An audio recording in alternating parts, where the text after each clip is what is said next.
morning. I'm Kim Hansen, and it's great to be here, like I said, back at the Nerdery for Conversations with Kim. We have, I believe, a very important and interesting topic today that we're going to be spending the next hour on. But what I want to do, first of all, is thank Xcel Energy for being here. They've got a little something to hand out, so make sure that you stay until the end of the event, because we've got something to give you. Okay? That's great. And I also want to thank our other sponsor, the Mall of America. When we talked about sustainability, that is an enormous structure, and it's amazing. Dan Jasper said to me, Kim, you'd be so surprised at what all we're doing. And so I hope that if Dan is here, he'll have a chance to share that. I don't know if he's made it yet, but I want to thank both of them for generously sponsoring us today. And so here we are back at the Nerdery, the Nerdatorium. And the last time that we were here, we talked about the 494 35W interchange project. And what happened, y'all? It got funded. And this is great. How about a round of applause for anybody that had anything to do with that? Yes, I've only been here now for 7 months, so I really do want to thank, yeah, I do not want to take credit for anything, but I do want to thank all of our elected officials, previous chamber staff, current chamber staff, our lobbyists with the City of Bloomington, our great community partners such as the 494 Corridor Group, and then also the city staff. And Councilmember Tim Bussey is here. I know you guys have worked tirelessly for years. Our chair of the board, Ken Vinji, is here. He knows how hard we've worked to get this project going. And frankly, I'm just going to say this out loud. I think this project is so important for not only our city, the region, the entire metropolitan area, but also outstate. I know there's been some controversy about the funding mechanism and how this was divvied up this year. But honestly, I think that the commerce that is done along that 494 corridor affects everybody in the state of Minnesota, whether they're coming in for a ball game, whether they're coming to the Mall of America, whether they're coming into town for business. So I'm hoping that everybody will be able to get on board and rally around these projects. And may we all have this great enthusiasm in a few years when we're stuck in traffic. Okay, maybe we should set up a support group for all of us that were so wanting this project and now we're living through it. We might need a little bit of help. So I'm going to introduce our panel. You see that we've got this bright, shiny panel of experts because I am not. I am excited about this topic, though. I think that the business community can benefit greatly, both from a profitable standpoint, which is important, it's why you're in business, and I think also from an environmentally friendly standpoint. And our hearts and our heads can meld together as we take a look at this really important topic. So I'd like to introduce Tim Sandry. Tim is the current commissioner, the chair of the Sustainability Commission for the City of Bloomington, a lifelong Minnesota resident, graduated from Gustavus Adolphus in '78. Attended the U of M Carlson School of Management and was awarded an MBA in '88. After graduating from Gustavus, he moved to Minneapolis with nothing better to do but support himself as a cook and caterer and did a short stint as a restaurateur. So I think that Tim brings an important piece as an entrepreneur and a business owner to this topic. So after he spent the rest of his career in information technology, he started out as a quality assurance analyst and then graduated to a COBOL programmer. I'm sure some of you in this room know what that's all about. Yeah, that's great. And as they say, those who can do, and those who can't become business analysts and project managers. Tim moved fairly quickly into project management and spent most of his career switching back and forth between being an entrepreneur, a business consultant, and an executive for a wide variety of companies, from Fortune 100,000 companies to Fortune 100 companies. So this guy has got a lot of experience to share. He partially retired in 2012 and fully retired just last October of 2017. He currently spends the bulk of his time volunteering for various sustainability endeavors, including the chair of the Bloomington Sustainability Commission and he's also president of his condo association. I think I might want to live there. He is a resident of Bloomington for the last 27 years, so welcome, Tim. All right. Next, we have Steve Flagg, and some of you in this room may be familiar with Steve as the founder of Quality Bicycle Products, and he is now the president and past chairman of that organization. Is that correct? No, I'm chair right now. Okay. So QBP started as a pure distribution company, growing to over 5,000 dealers with 450 suppliers and designers and engineers to complete bicycle parts and brands. QDP has about 750 staff members. Isn't that great? Including an advocacy and environmental coordinator. QDP offers same-day shipping on 40,000 products and is the largest and most comprehensive bicycle distribution company in the world, right here. He graduated from the University of Minnesota, a BS in economics in '73. He has received the following awards: Entrepreneur of the Year in Minnesota, Ernst & Young National Runner-Up Entrepreneur in Distribution, the Governor's Award for Environmental Sustainability, Metro Commuter of the Year, and Lifetime Achievement Award for the bicycle industry in 2016. Welcome to our panel, Steve.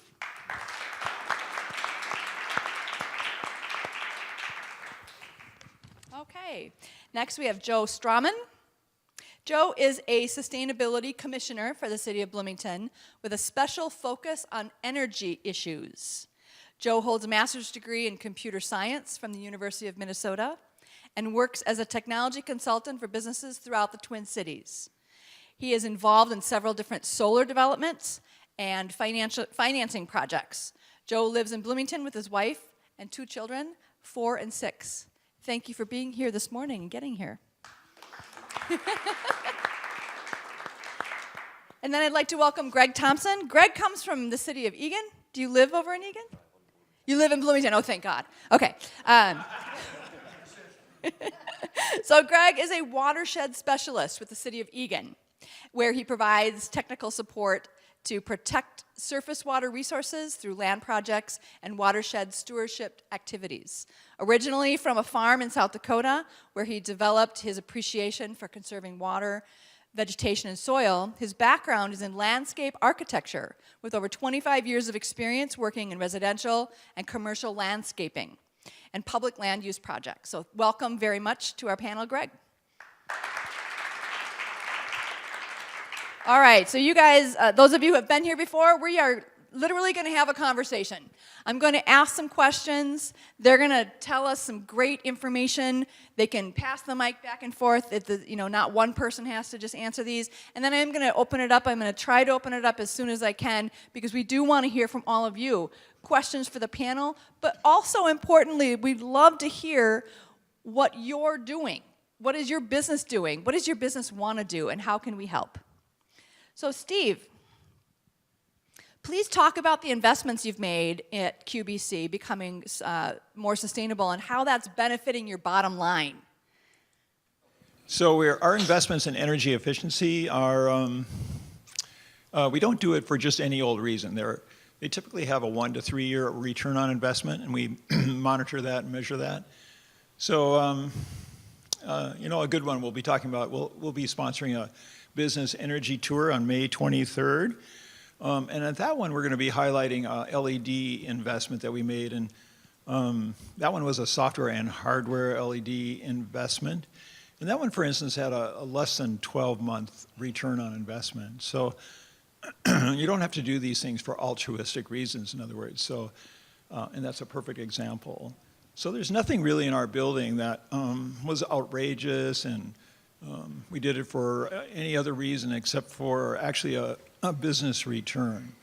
So it isn't like you have to make this really difficult choice. Am I doing it for this reason or that reason? We tend to make it for, at the end of the day, for sound business reasons. And, so I think you can do it for hard cost reasons, and then there's some soft cost benefits as well. Do you want me to get into that as well? I think I wanted to tee that up just Okay. to talk about business bottom line, because many of you in this room are interested in that.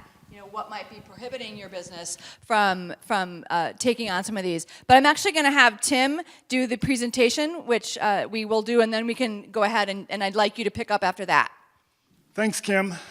I appreciate everyone turning out today. You know, they talk about how, how the thing that people fear more than death is public speaking. And I considered my options when I got up this morning, so bear with me, and we'll and I'll get through this. I don't plan to talk for a long period of time, but what I did want to do is provide a little bit of history in terms of, so what is this? There's this thing called the Bloomington Sustainability Commission. So what is that? What do we do? You know, where did it come from? And also talk a bit about how we expect, you know, we are brand new. We've been in operation for about a year. We expect to be interacting with the business community, and I expect to show, you know, to kind of describe why is it that we need to interact with the business community. There's a very compelling reason why we think that we need to do that in a number of different areas. And, you know, as Steve was talking about, make the case that being sustainable is not just about doing the right thing, which is, you know, it's always good to do the right thing. But from a business perspective, it often means that you can there are some very significant business benefits to going green as well. So just a real brief history. Back in 2016, the Bloomington City Council said we need to do some prioritization from a strategic standpoint. And so they determined 6 strategic priorities for the next 3 years, and as you can see, environmental sustainability was one of those priorities. At about that same time, there was a group of us that said, we think that a sustainability commission might be helpful.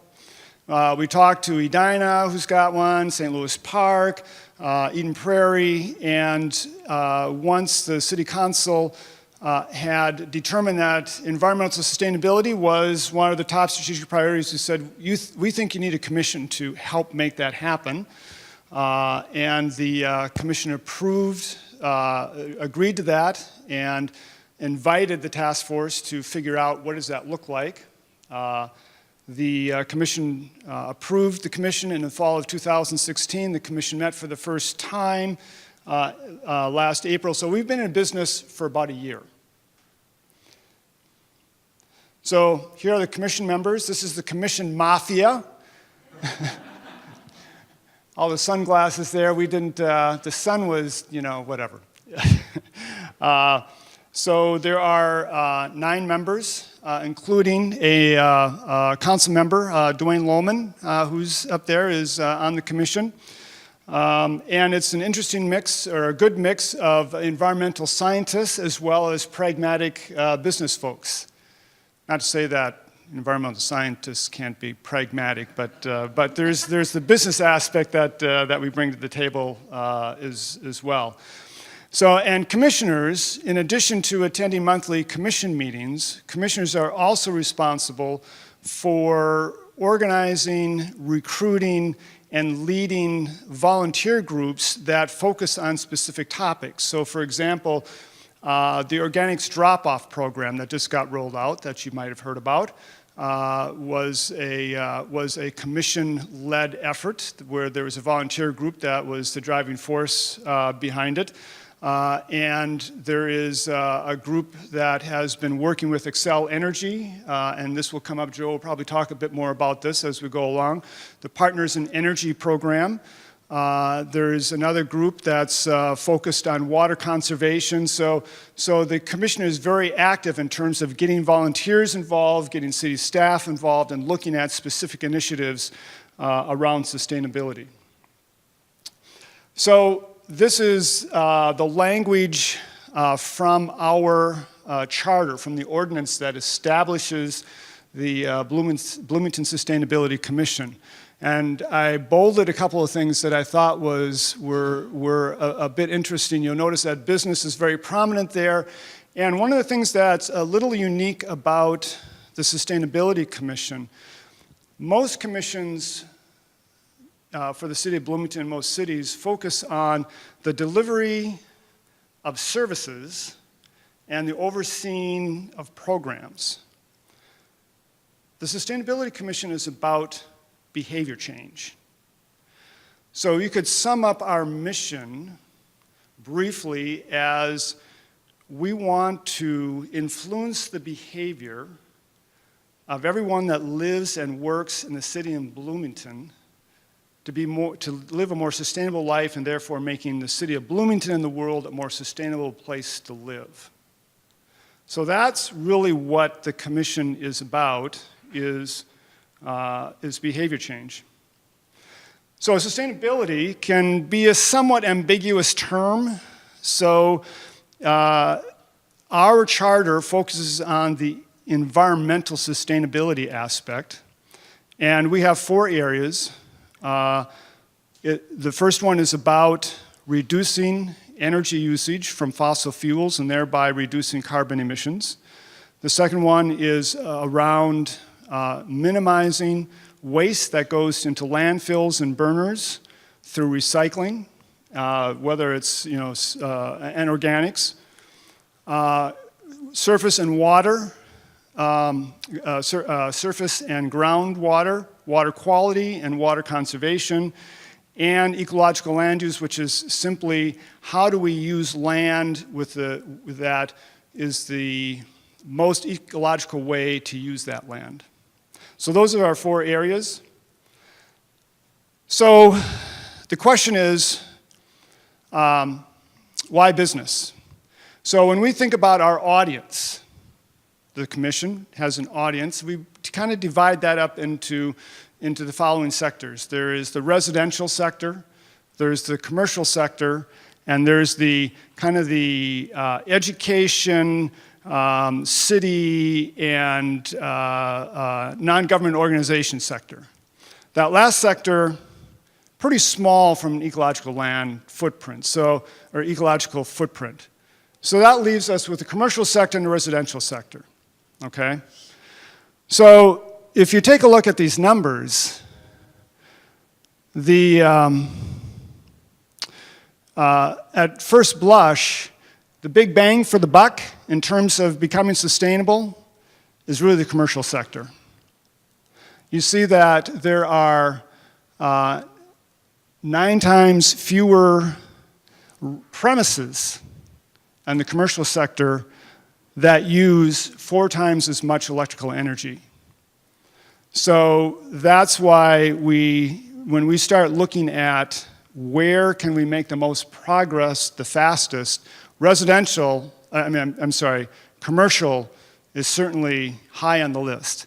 Now, it doesn't mean that there isn't also an emphasis on residential. There is, but we know that in order for us to be successful, we have to have the business community on board.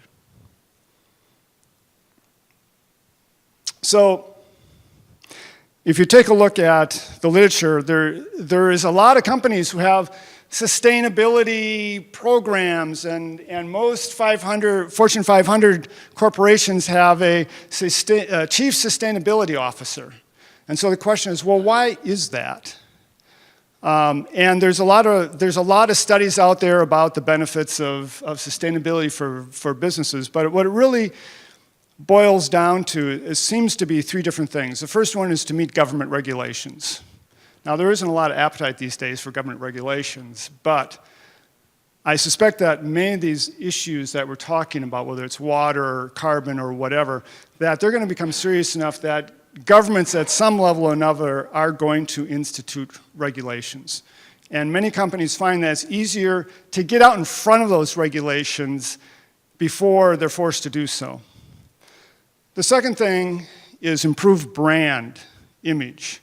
And specifically, many customers, they kind of like, doing business with a company that, is clearly environmentally friendly. Employees like working for companies that, are socially responsible, and so therefore it makes recruiting easier. It makes retention. You have better retention rates. Those sorts of things, and even stockholders. There's people that like buying stock in companies that have, are socially responsible. So there's certainly a whole branding image that comes along with this.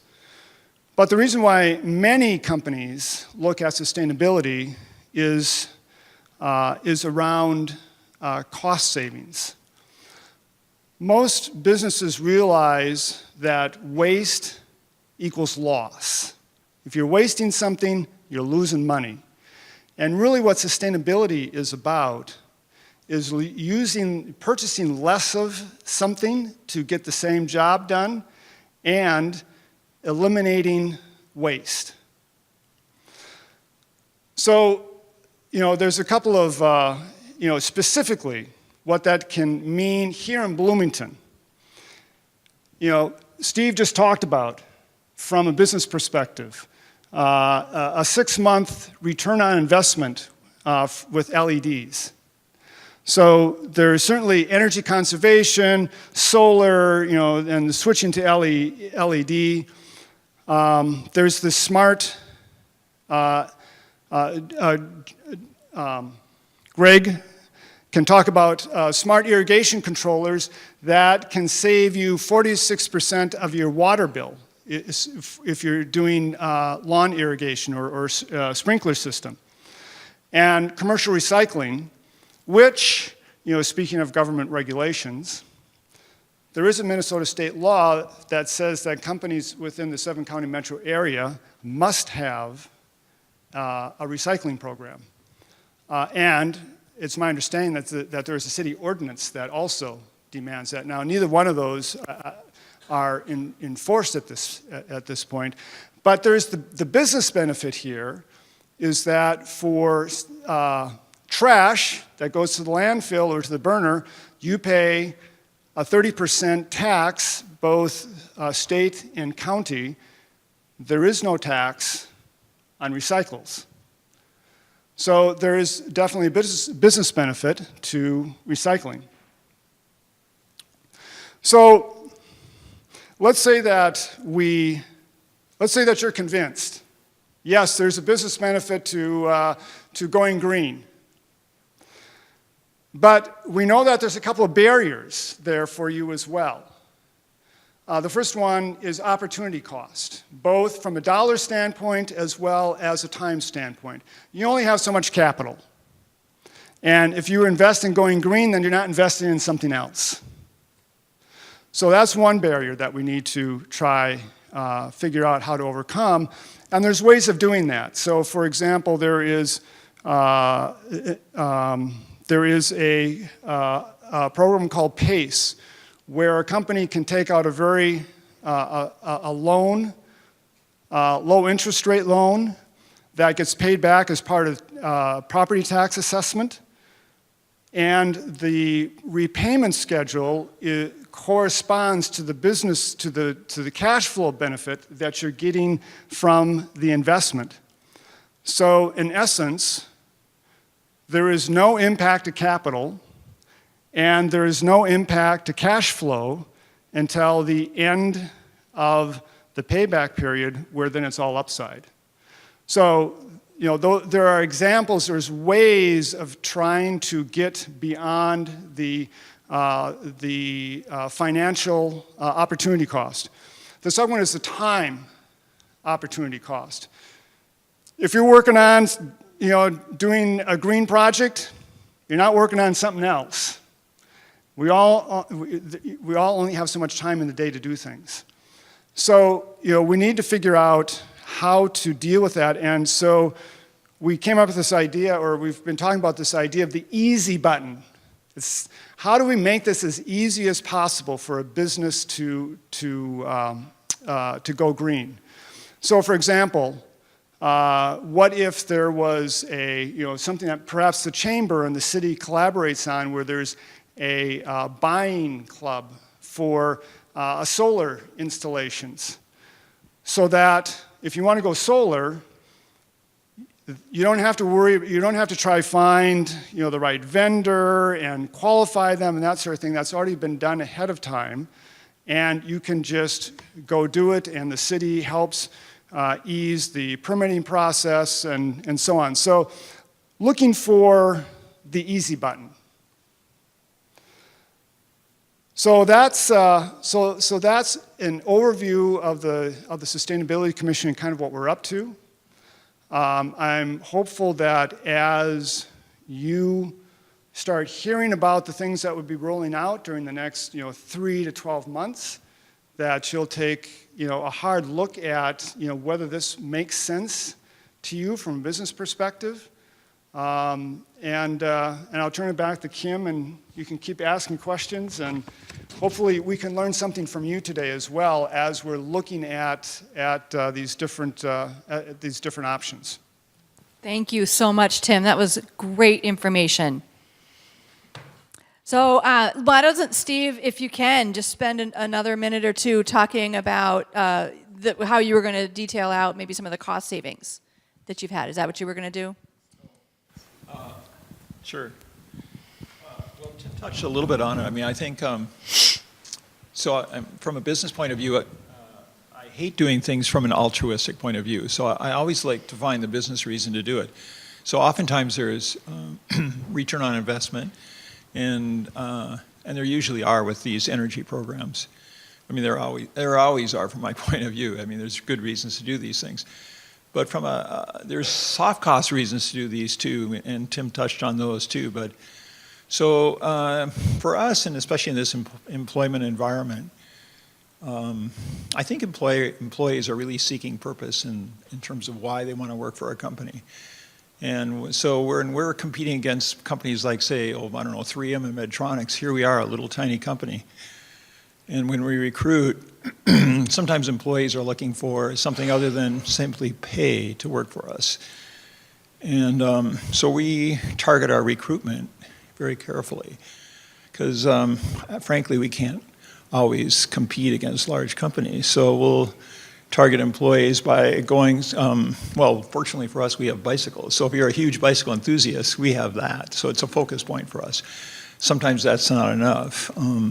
But sometimes people have a strong interest in working for companies that have a sustainability program, and that we have as well. So that becomes another target point for us for recruitment purposes. And there's many places they can play in our company regarding sustainability. They can be on a committee, or they can be on a work group, or sometimes they're there just to enjoy the fact that that is, in fact, what we're about.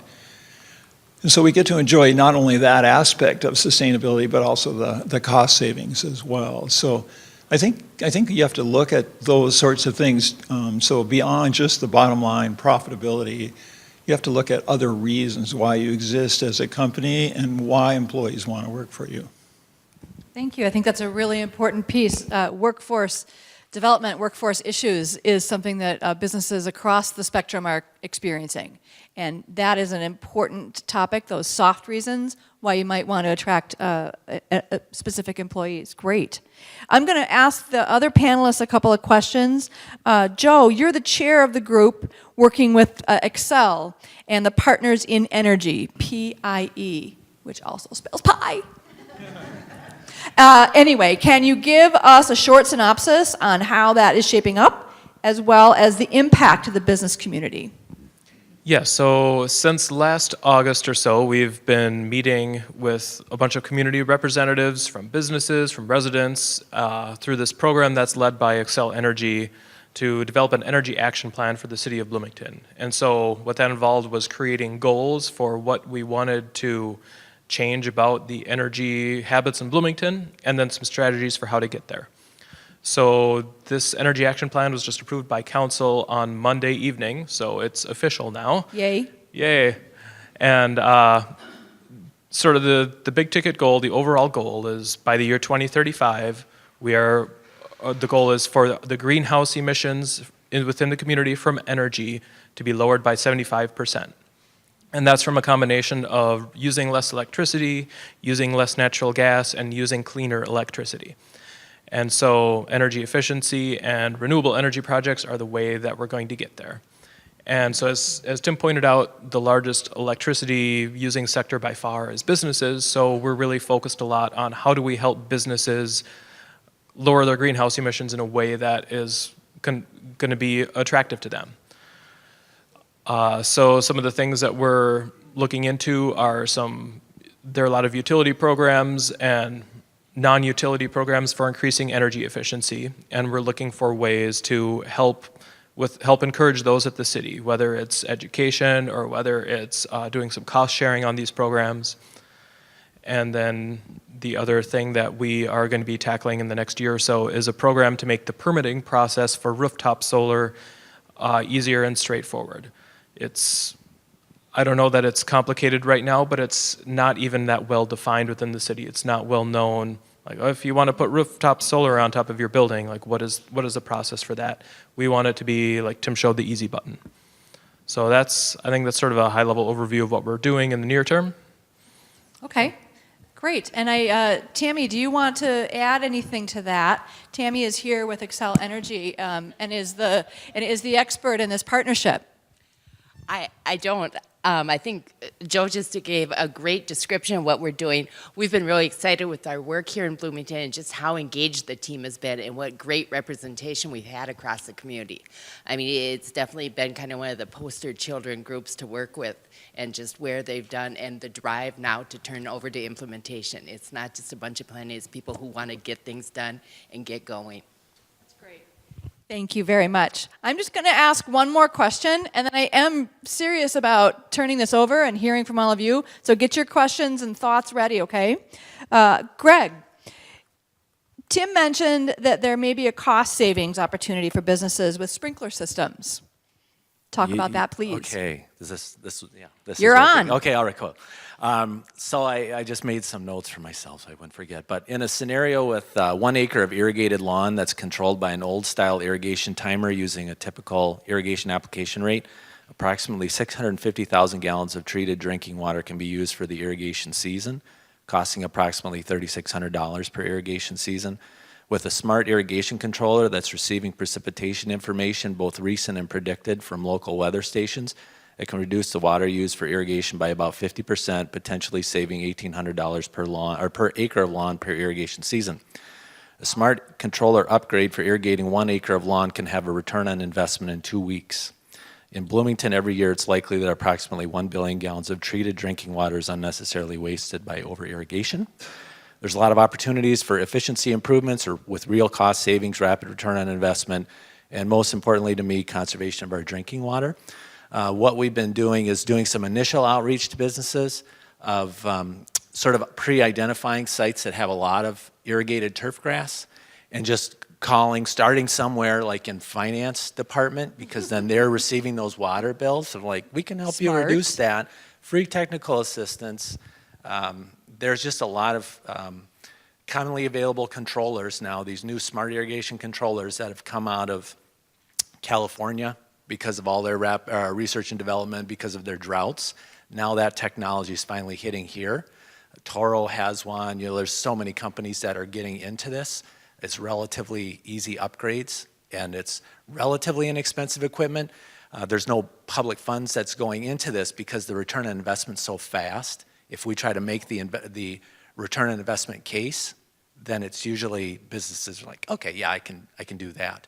And we're offering, my background is within landscape architecture, but I work for residential and commercial design build landscaping companies, so I was involved with all of that. I'm in the public sector. I've been in for 18 years now, but I still provide advice. I just want free advice. I want to just see less water used and help businesses. And it saves money, but preserves drinking water for the future. And what kind of response are you getting when you're basically cold calling these folks? Well, in some, telephone not great, but then in some cases I've just been sort of dropping by, doing cold. I used to be in sales. Smart. And I keep trying to say, I'm not trying to sell really anything except to help them save money. I'm not getting anything out of it, except knowing that we're helping advance this. But to me, I was just raised, my grandparents taught me, don't waste water. You know, they went through the Depression, the Dust Bowl times out in South Dakota. Don't waste water. And on my way here today, driving by a business, and there's all these old controllers that have no idea that we received a ½ inch of rain the other day, or we could get 2 inches of rain and they're watering the next day. They're completely unaware of that. But there's these new controllers now that can just tell it, hey, we already got rain, or hey, there's 2 inches of rain that's coming here in 2 days. We're overriding the system. They're like those smart thermostat controllers that they'll just adjust themselves. We don't have to tamper with it. It's great technology, and I just want to help get that going here. Well, thank you for your efforts. So one of the things that we're doing is we're looking for a couple of demonstration sites for the summer. Because what we want to do is definitively show companies who have installed these smart controllers and how much water they saved this summer versus the average for the last few summers. So then we can take those case studies out to other businesses and say, hey, look at the guy across the street here. You know, they just saved, all this time, all this water and all this money by doing this. You should sign on, and we think that will make the adoption go much quicker. So if there's anyone in the room here peer pressure always works. If there's anyone in the room here who is interested, knows someone or whatever, come up after we're done here and let us know so that we can get a hold of someone and get that going, because we're getting to the point where it's almost going to be too late here pretty quick, because we're already into May and the watering season is going to start pretty quickly here. We'll pass the hat to finance it. Well, that's great. This clock behind me is a little bit fast, but I do want to open it up, folks. Definitely, John. I have a question regarding the water supply, and I think it's easy to take it for granted where our water comes from. And I have kind of an understanding, but probably not a great understanding. And what I've heard is that there's aquifers deep underground that I believe we tap into for a lot of our drinking water. So I assume that those aquifers may be getting replenished through precipitation, maybe not. I'm sure it takes a long time for the water to seep down that far. And I also know that when it comes to wastewater, that we recycle that. And is that water that we're recycling, is that coming or treating, is that coming back into the water supply? Is that water that we ultimately drink and we use to water our grass? Or are we just simply tapping into this aquifer all the time? And is this aquifer being depleted? Do we have a way of knowing that? I think that would be great education. Excellent questions. I love it. Yes, in Bloomington, 80% roughly of our water comes from the deep aquifers. They're between 400 and 1,000 feet below the surface. The city buys approximately 20% of its water from the city of Minneapolis, which then gets their water out of the Mississippi River and treats that.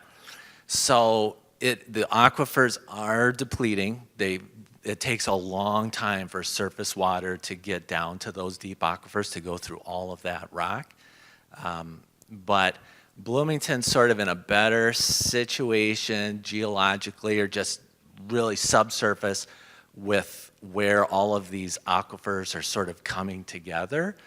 But so we got, there's other cities around us that are looking at shortages about 2030, 2035 if we continue on sort of our path.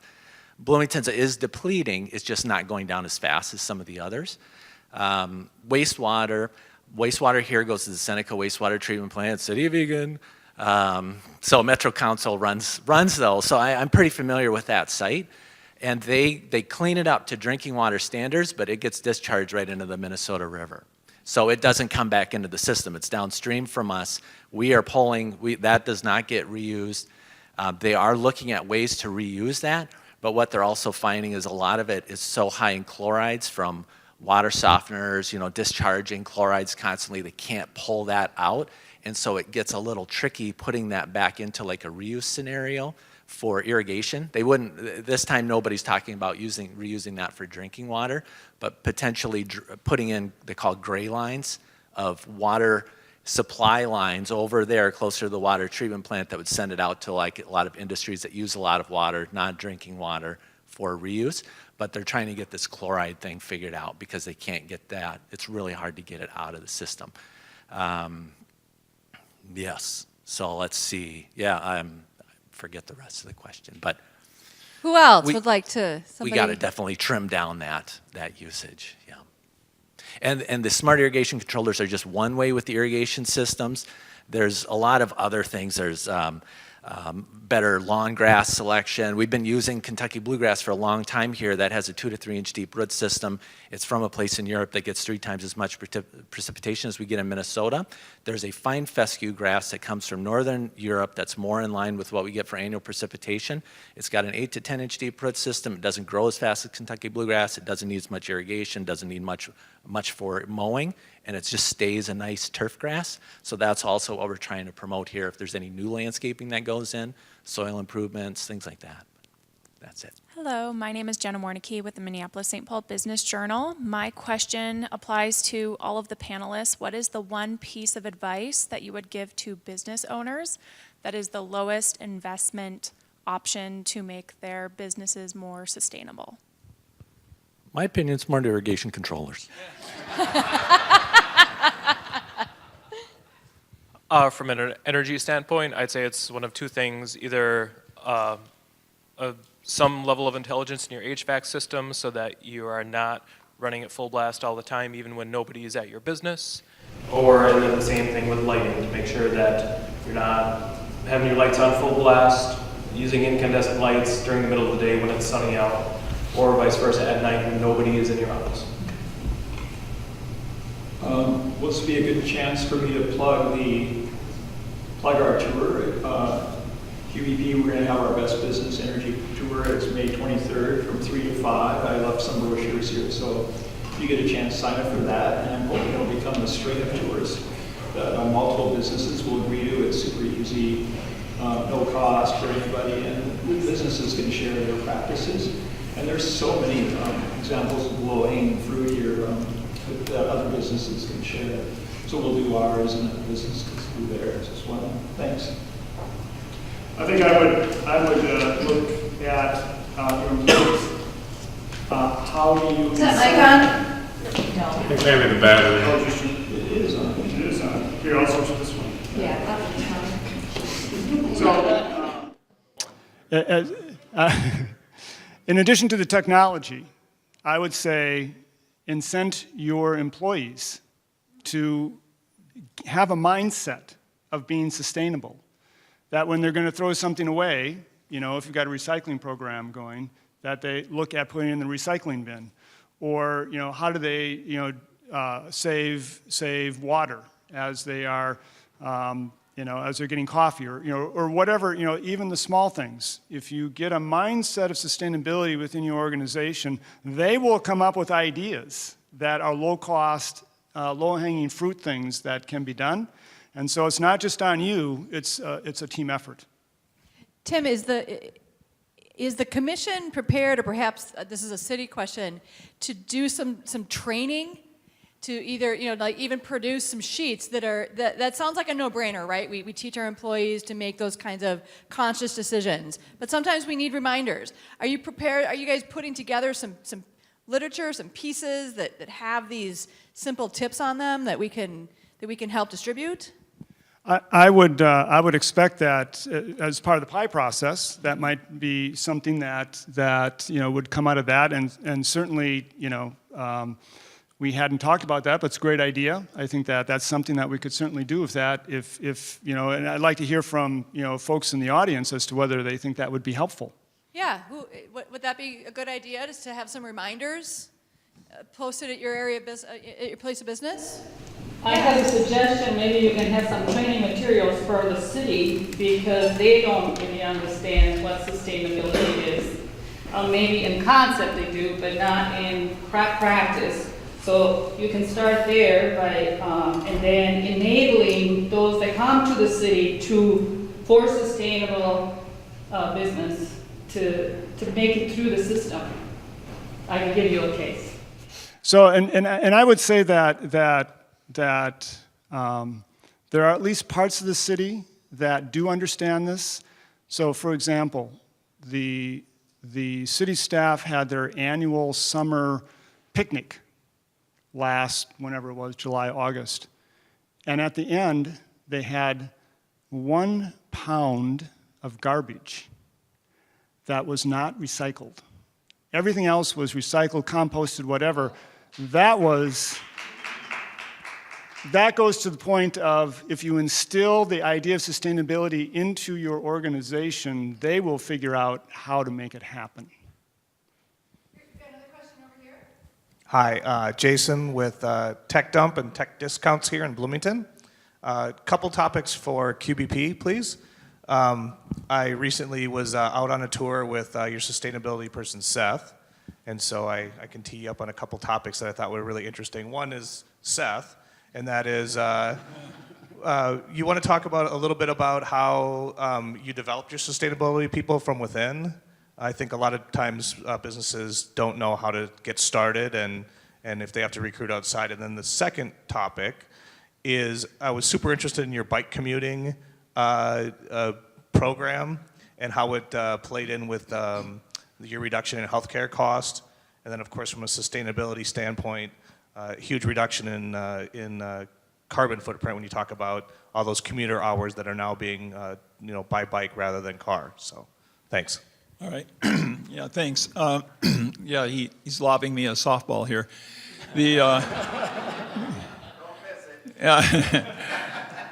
So QBP, when we moved way out to the suburbs early on, to continue to encourage employees to bike to work, we came up with $3. If you bike to work, you get $3 for the round trip. And a lot of people live in South Minneapolis who work at QBP. And so they started to bike to work, and before I knew it, I was paying $30,000 a year for this particular benefit. And for me, it was kind of shocking, because I'm like, well, oh my gosh, I'm paying $30,000 to people who want to do it anyway. And what's the benefit? And fortunately, Health Partners came along, and they measured the health of the people who bike to work versus the people who didn't bike to work. And they came up with a figure that suggested that we were saving $175,000 a year for the top 100 bike commuters because they weren't registering claims compared to the other people who weren't biking to work. It was a huge relief for me because we're self-insured. And so that's why our health benefits, our health insurance only rises 2 to 3% a year at Quality Bicycle Products. So I don't know what your business health insurance is like, but ours only rises 3% a year. So apparently, it was great for the business as well as for the employees, and it was also part of our course.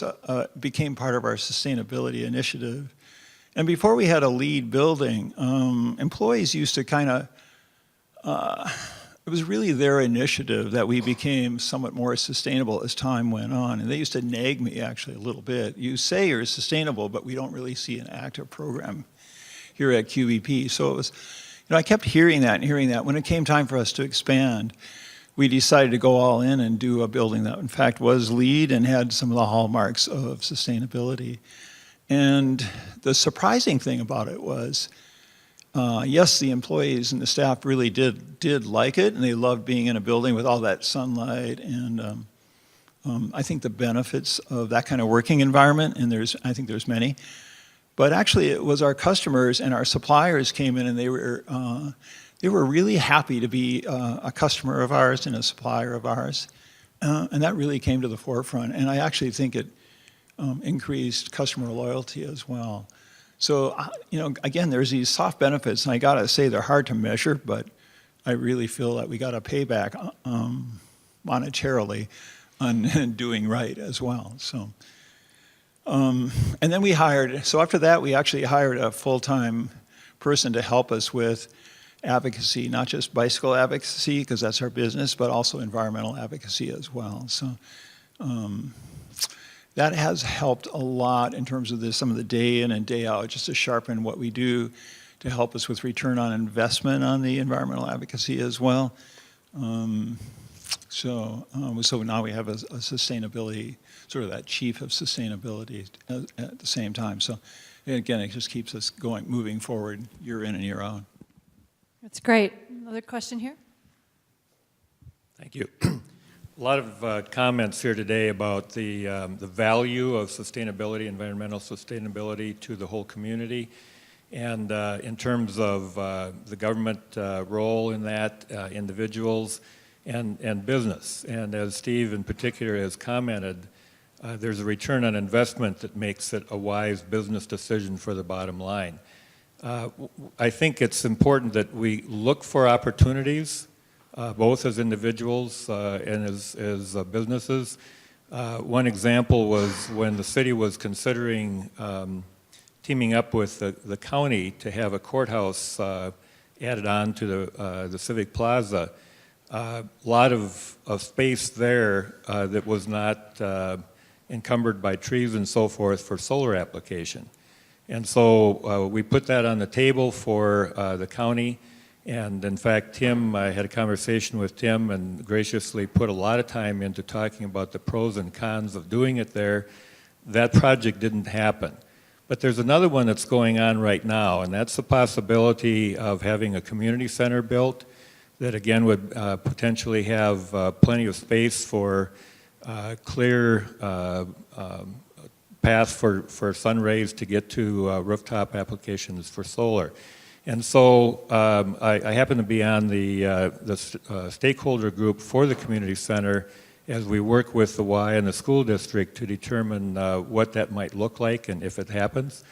But this would be an opportunity for a business to improve their bottom line, in my estimation, by being a contributor, a sponsor to something like that. Hey, you're going to do a new building, if in fact we do, and we would like to be part of that in terms of helping to get a return on investment for electrical energy for our city by sponsoring a solar application, just as one example. Yeah, does anybody have a comment on John's comments? I have a comment on that.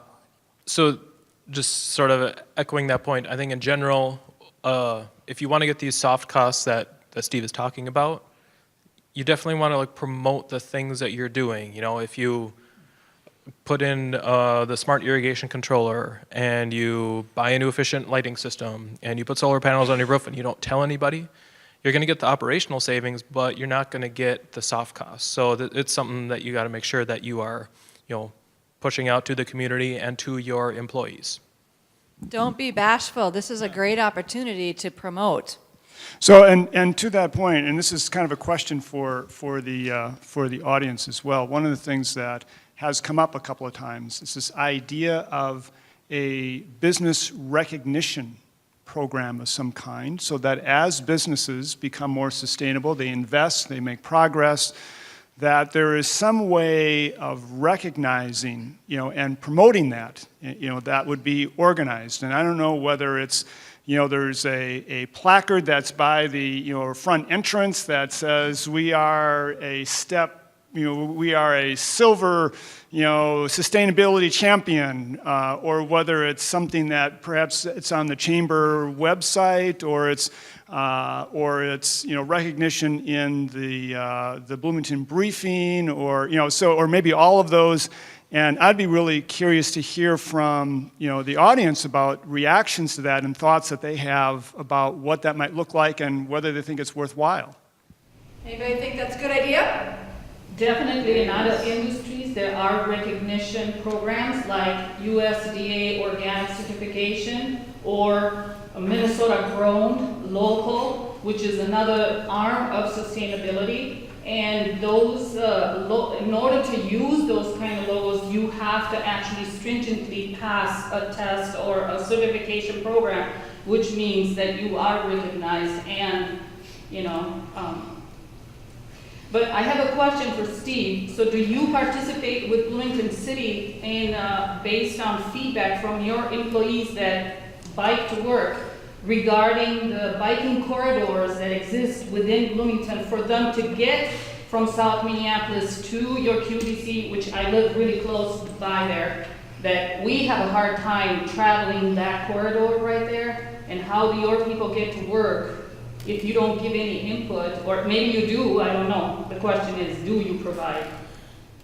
Yeah, you know, Bloomington actually has a bicycle alliance here in Bloomington. So Jeff is an employee of Bloomington, and he's actually I think the chair of the particular organization for Bloomington. But yeah, we really encourage participation of our staff on the various bicycle organizations in the Twin Cities. For sure that we're extremely active. We have Gary Shulquist has been a full-time bicycle advocate at QBP for 20 years now. So yeah, we're all over that stuff. I'm Mark Malmberg from right here at the Nerdery, and our receptionist and essentially our office mom asked me to ask you guys about organic recycling. Is it something that's coming to Bloomington, and or maybe just what's the viability and benefits in your opinion of that? Tim, you want? Yeah. So